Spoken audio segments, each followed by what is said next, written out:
Dalam suatu hadis yang diriwayatkan Imam Abu Daud, Nabi SAW pernah memberikan gambaran bagaimana umat Islam di akhir zaman nanti. Beliau bersabda, hampir saja orang-orang kafir menyerbu dan membinasakan kalian sebagaimana orang-orang menyerbu makanan dalam suatu piring. Kemudian seorang sahabat bertanya penyebabnya. Amin qillatin nahnu yauma idzin, apakah karena umat Islam pada saat itu sedikit, wahai Rasulullah? Beliau menjawab, bal antum yauma idzin katsir. Kalian wahai umat Islam malah pada saat itu banyak. Walakinnakum gutsaun ka gutsa'is sail. Akan tetapi kalian bagaikan buih di atas air. Kenapa Nabi memberikan permisalan umat Islam pada akhir zaman dengan buih di atas air? Karena buih di atas air, iya, dia banyak, akan tetapi tidak berkualitas, tidak memiliki arti apapun. Dia banyak, akan tetapi mudah diombang-ambing, mudah dipecah belah, lemah, dan sebagainya. Ini menunjukkan bagaimana keadaan umat Islam pada akhir zaman. Kemudian Nabi meneruskan sabdanya, pada saat itu Allah cabut rasa takut dari orang-orang kafir terhadap umat Islam, dan Allah tanamkan penyakit wahan di dalam hati umat Islam. Kemudian sahabat ini bertanya lagi, apa itu penyakit wahan? Nabi menjawab, hubbud dunya wa karahiyatul maut.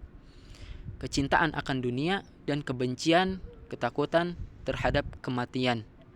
Dari hadis ini kita bisa mengambil faedah yang besar sekali, bahwa sikap zuhud, kemudian lawannya atau kecintaan terhadap dunia, itu berpengaruh besar terhadap kekuatan umat Islam. Zuhud, dia memberikan kekuatan lebih terhadap umat Islam, dan lawannya kecintaan terhadap dunia, itu melemahkan umat Islam pada akhir zaman.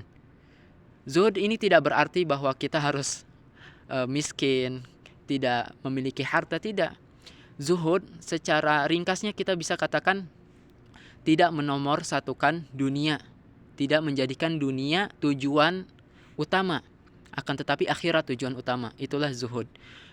Kalau kita bandingkan umat Islam pada akhir zaman yang sifatnya seperti itu, terkena penyakit wahan, cinta terhadap dunia, benci akan kematian, dengan keadaan umat Islam pada zaman dahulu, era salaf, atba'ut tabi'in, sahabat, itu sangat berbeda jauh.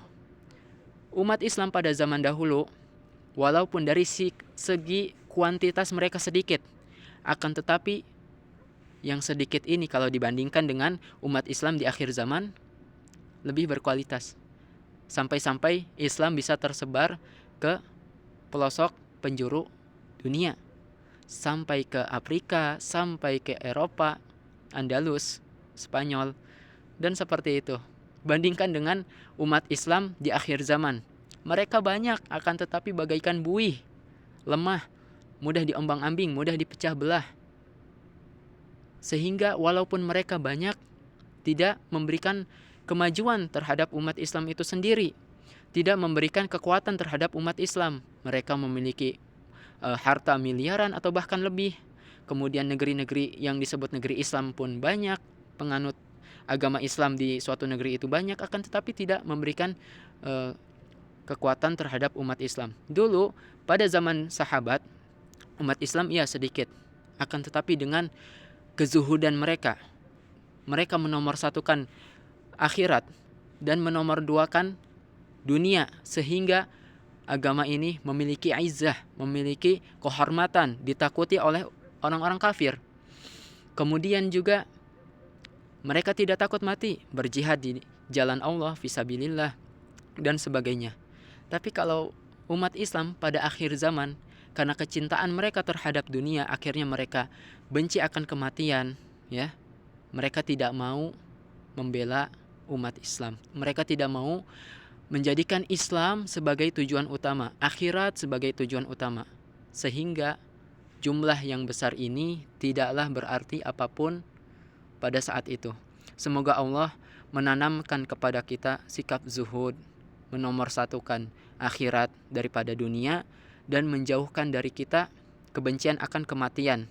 Kebencian akan kematian di jalan Allah. Wabillahi taufiq wal hidayah. Assalamualaikum warahmatullahi wabarakatuh.